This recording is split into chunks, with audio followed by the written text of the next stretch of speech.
Assalamualaikum warahmatullahi wabarakatuh. Perkenalkan, kami dari kelompok 2 akan melakukan pembahasan tentang materi kami yang berjudul bentuk badan usaha agribisnis. Saya Idris Samudangan Paneh dan teman saya bernama Irwan Syahputra, Pio Hasian Siregar, dan juga Agus Rahmat Hidayat.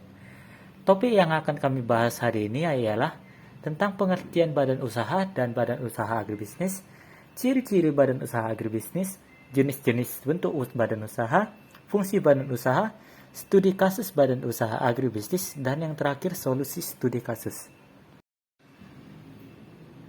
Pengertian badan usaha dan badan usaha agribisnis akan saya sendiri yang menjelaskannya. Pengertian badan usaha. Badan usaha adalah suatu kesatuan organisasi dan ekonomis yang mempunyai tujuan untuk memperoleh laba atau keuntungan dan memberikan layanan pada masyarakat. Selanjutnya, pengertian badan usaha agribisnis yaitu adalah badan usaha yang bergerak di bidang pembudidayaan, tumbuhan atau bidang lainnya yang berkaitan dengan usaha agraris. Ciri-ciri badan usaha agribisnis akan dijelaskan oleh Agus Rahmat Hidayat. Baiklah, terima kasih kepada Idrus. Di sini saya akan menjelaskan ciri-ciri badan usaha agribisnis. Ciri-ciri badan usaha agribisnis ada 4, yakni yang pertama, pengambilan pemanfaatan serta pengelolaan sumber daya alam. Yang kedua, hasil pengelolaan sumber daya alam dijual. Yang ketiga, pembudidayaan sumber daya alam. Dan yang keempat, hasil pengelolaannya menjadi bahan yang dibutuhkan oleh masyarakat. Jenis-jenis bentuk badan usaha. Yang pertama, jenis badan usaha berdasarkan kepemilikan modalnya. Yang pertama, ada badan usaha milik daerah BUMD. Yang kedua, ada badan usaha milik negara atau BUMN. Yang ketiga, ada badan usaha milik swasta atau BUMS. Yang terakhir, badan usaha campuran. Jenis badan usaha berdasarkan kegiatannya. Yang pertama, agraris. Yang kedua, usaha ekstraktif. Yang ketiga, industri. Yang keempat, jasa. Jenis badan usaha berdasarkan wilayah negaranya ada 2, yakni badan usaha penanaman modal dalam negeri dan badan usaha penanaman modal luar negeri atau asing. Selanjutnya ada 8 jenis bentuk badan usaha. Yang pertama itu perusahaan terbatas atau yang disingkat dengan PT. Perusahaan terbatas adalah badan usaha yang termasuk ke dalam badan hukum. Ini berarti perusahaan terbatas bisa memiliki kewajiban hutang dan kekayaannya sendiri. Untuk mendirikan sebuah PT, dibutuhkan paling sedikit 2 orang yang diwajibkan memiliki akta notaris sebelum kemudian mendaftar dan mendapatkan pengesahan dari Kementerian Hukum dan HAM. Perseroan terbatas memiliki 3 jenis modal, yaitu modal ditempatkan, modal dasar, dan modal disetor. Perusahaan terbatas juga perlu memiliki struktur organisasi yang jelas seperti direksi dan komisaris. Yang kedua, perusahaan negara. Perusahaan negara merupakan jenis perusahaan yang modalnya dimiliki oleh negara, baik itu sebagian kecil, seluruhnya, atau sebagian besarnya. Perusahaan negara merupakan perusahaan yang mempunyai modal, baik sebagian atau seluruhnya, merupakan kekayaan atau harta negara yang telah dipisahkan dari anggaran pendapatan dan belanja negara, yang biasa disingkat APBN. Dan yang ketiga, ada perusahaan persero. Jenis perusahaan yang satu ini hampir sama dengan perseroan terbatas, tetapi sebagian sahamnya dikuasai oleh negara. Namun, perusahaan persero ini tidak mendapatkan fasilitas dari negara. Status pegawai perusahaan persero ini juga merupakan pegawai swasta.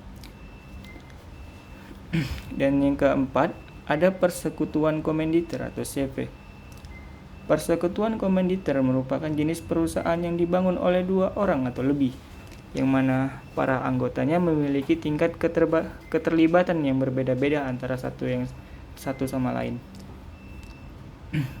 Persekutuan komanditer biasanya terdiri dari paling sedikit 2 orang, yang salah satunya memiliki peran sebagai sekutu aktif atau sekutu komplementer, dan yang lain menjadi sekutu pasif atau sekutu komanditer. Sekutu aktif merupakan pihak yang mengurus segala kepentingan atau manajemen usaha persekutuan komanditer. Sedangkan sekutu pasif merupakan pihak yang hanya menanamkan modal saja. Sekutu aktif merupakan pihak yang bertanggung jawab atas kepentingan CV. Jika CV mengalami kerugian, maka sekutu aktif memiliki tanggung jawab untuk menanggung segala kerugian dan melunasi seluruh hutang CV dengan cara apapun, bahkan bisa saja mengorbankan harta pribadinya. Dan yang keempat itu koperasi. Koperasi merupakan dan kelima itu koperasi. Koperasi merupakan sebuah usaha bersama yang dibentuk dari persekutuan orang. Koperasi merupakan jenis perusahaan yang didirikan dan dioperasikan oleh anggotanya sendiri. Koperasi bersifat demokratis, yang berarti satu anggota memiliki satu suara, yang biasa disebut one man, one vote.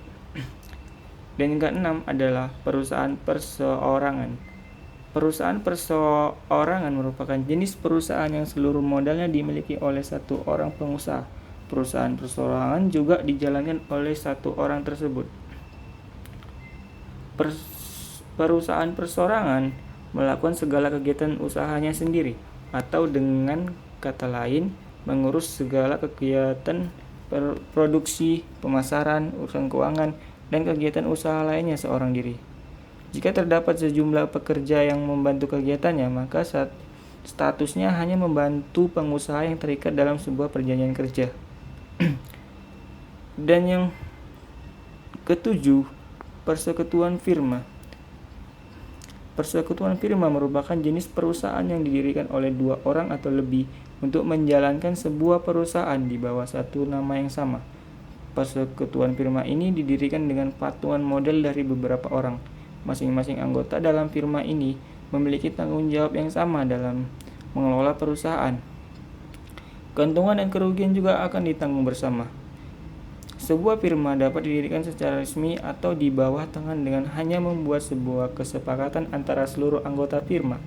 Persekutuan firma terbagi menjadi beberapa jenis, yaitu firma umum, firma terbatas, firma dagang, dan firma jasa. Dan terakhir ada perusahaan persekutuan perdata atau medsos. Persekutuan perdata merupakan Dan yang terakhir ada persekutuan perdata atau medsos. Persekutuan perdata merupakan jenis perusahaan yang didirikan dengan dasar perjanjian antara dua orang atau lebih untuk melibatkan diri dan memasukkan sesuatu dengan tujuan untuk membagi keuntungan bersama. Persekutuan perdata adalah bentuk umum dari persekutuan firma dan persekutuan komanditer atau CV. Nah, selanjutnya fungsi badan usaha. Fungsi badan usaha secara umum, fungsi badan usaha ada 3, yaitu fungsi komersil, fungsi sosial, dan fungsi badan usaha dalam perekonomian. Berikut ada 3 fungsi badan usaha. Yang pertama itu fungsi komersial. Fungsi komersial ini diantaranya memiliki tujuan badan usaha adalah untuk memperoleh keuntungan. Nah, untuk memperoleh keuntungan, badan usaha ini harus mengelola sumber daya produksi yang tersedia secara efisien dan efektif sesuai dengan prinsip-prinsip manajemen. Fungsi komersial badan usaha ini adalah meliputi 2 hal, yaitu fungsi manajemen dan fungsi operasional. Sedangkan fungsi operasional dalam badan usaha ini adalah mengelola sumber daya manusia, produksi, pemasaran, dan pembelanjaan dan dengan sebaik-baiknya agar dapat mencapai tujuan yang ditetapkan. Dan yang kedua ada fungsi sosial.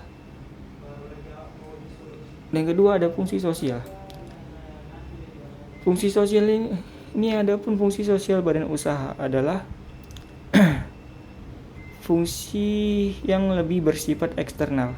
Fungsi sosial berhubungan dengan manfaat badan usaha secara langsung atau tidak langsung terhadap kehidupan masyarakat. Sampai sejauh mana suatu badan usaha mampu memberikan peran secara nyata bagi lingkungan sekitar. Contoh, fungsi sosial dalam badan usaha adalah sebagai penyedia lapangan kerja dan peningkatan kualitas lingkungan hidup. Biasanya fungsi sosial ini diwujudkan dengan program CSR. Dan yang terakhir ada fungsi dalam perekonomian kemajuan badan usaha. Fungsi dalam perekonomian kemajuan badan usaha dapat membantu meningkatkan pertumbuhan perekonomian nasional. Semakin maju badan usaha, maka kesempatan kerja akan semakin terbuka. Baik, terima kasih untuk teman saya. Selanjutnya, saya akan melanjutkan tentang studi kasus badan usaha agribisnis. Subsektor pertanian yang menerapkan pola kemitraan adalah komoditas tomat di Jawa Barat. Salah satunya oleh kelompok usaha tani Mekartani Jaya di Lembang dengan CV Yans Fruit and Vegetable. Mekartani Jaya atau disingkatnya MTJ merupakan kelompok tani yang dibentuk pada tahun 1987 dengan sayuran sebagai salah satu unit usahanya.